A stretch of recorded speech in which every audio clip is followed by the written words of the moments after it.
Hello दोस्तों, क्या हाल है। आपने हमारी पुरानी वीडियो को जितना भी प्यार दिया हमारे लिए वो काफ़ी था।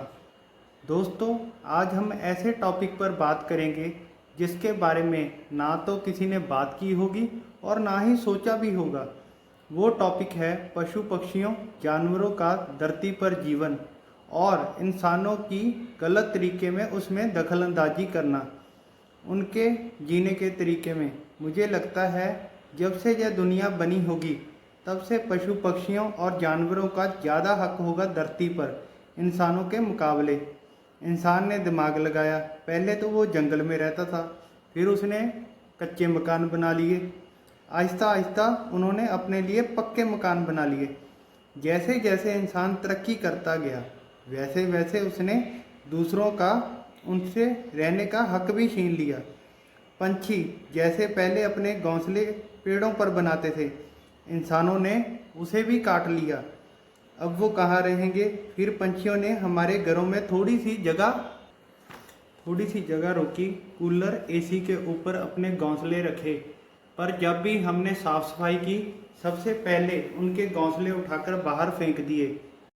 इंसान इतना लालची हो गया यहाँ तक कि हमने अपने मनोरंजन के लिए सर्कस बनाई। वहाँ पर जंगली जानवरों को बंधक बनाकर रख लिया। उन्हें कैद तो किया ही, उन्हें खाने भी अच्छे से नहीं मिलता। आप देखना कहीं सर्कस या चिड़ियाघर में जाकर क्या हाल है वहाँ शेरों और हाथी का। हालात तो मैंने रिसेंटली चिड़ियाघर में शेर का देखा। वो शेर कम कुत्ता ज़्यादा लग रहा था। उसे देखकर इतना ज़्यादा तरस आ रहा था कि क्या बात करूं। हाथी से ज़्यादा ताकतवर तो भैंस लगती है जो हमारे घर में बंधी हुई होती है। सबसे ज़्यादा बुरा तो हम लोग सांपों के साथ करते हैं। सर्दी के मौसम में जहाँ जिनके घर अभी भी कच्चे हैं तब वहाँ सांप आ जाते हैं। सांप का नाम ही ऐसा है, इंसान सांप को देखते ही घबरा जाता है। उस वक्त तो मुंह से पूरा सांप भी नहीं निकलता, इंसान से मुंह से सा सा सा ही करता रह जाता है। अगर सांप का बच्चा हो तो हम उसे तभी मार देते हैं। अगर कहीं सांप बड़ा हो तो हम बुलाते हैं सांप पकड़ने वाले सपेरे जी महाराज को। नॉलेज आने के बाद मुझे यह लगता है कि सबसे ज़्यादा गलत यह सपेरे लोग ही हैं जो कि पैसा कमाने की लालच में सांप का जीवन नरक से भी ज़्यादा गंदा बना देते हैं। सांप तो बेचारा इनके पास रहता भूख से ही मर जाता है। जब हम सपेरे को बुलाते हैं, आजकल तो ये लोग भी बाइक पर ही आते हैं, आते ही सभी को ऐसे डरा देते हैं, पीछे हो जाओ पीछे हो जाओ, सांप तो बहुत जहरीला है।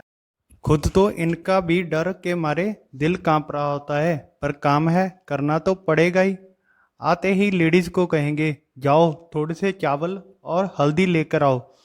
अब आप लोग देखोगे जो काम सांप कर ही नहीं सकता ये सारे उससे उल्ट काम करवाते हैं। जैसे सांप सुन नहीं सकता, ये साले 10-20 मिनट बीन बजाते ही रहेंगे ताकि घर के मालिक को लगे बहुत कठिन काम है, पैसे देने में आदमी चिक चिक ना करे। पहले हल्दी और चावल को मिक्स करेंगे, उसको हाथ से थोड़ा थोड़ा फेंकते हैं ज़मीन पर, झूठी सच्ची कस्में भी खाते हैं। नाग देवता जी बाहर आ जाओ, हम कुछ नहीं कहेंगे। फिर बीन बजाते हैं, घर वालों को बोलेंगे हमारी तलाशी ले लो, हमारे पास कोई भी सांप नहीं है, जो सांप हम पकड़ेंगे वो आपके घर से ही पकड़ेंगे। पर ये साले इतने हरामी होते हैं, ये लोग सांप को अपने अंडरवियर में एक पोटली में छुपा कर रखते हैं। यह देख लेते हैं घर वाले थोड़े से अमीर हैं तो जोड़ा सांपों का निकाल देते हैं। एक तो उनके घर से ही पकड़ लेते हैं, एक वो निकाल लेते हैं जो इन्होंने लुको कर रखा होता है, उसे बड़े तरीके से निकाल लेते हैं। फिर ये लोग जोड़ा सांपों का बताकर उनके पैसे भी ज़्यादा लेते हैं। जब ये लोग सांप पकड़ते हैं उसके पैसे लेते हैं ना, इनका उनसे भी पेट नहीं भरता। जब ये कोई नया सांप पकड़ते हैं ना तो उसका जहर निकालने के लिए उसके दांत भी तोड़ देते हैं। दांत सांप जब कोई नया शिकार करता है अपने लिए तो उनके सहारे ही, दांतों के सहारे ही शिकार को मारता है। जब इसके पास दांत ही नहीं रहेंगे तो सांप करेगा भी क्या।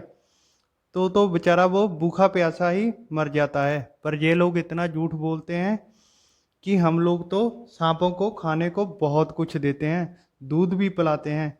क्या अकेले दूध के सहारे कोई सांप जिंदा रह सकता है, अपनी सारी जिंदगी गुजार सकता है? दूध तो सांप पीता भी नहीं है, उसे तो सिर्फ खाने के लिए चूहे या मेंढक ही चाहिए, जिसे अब वो खा ही नहीं सकता क्योंकि उसके पास दांत ही नहीं है।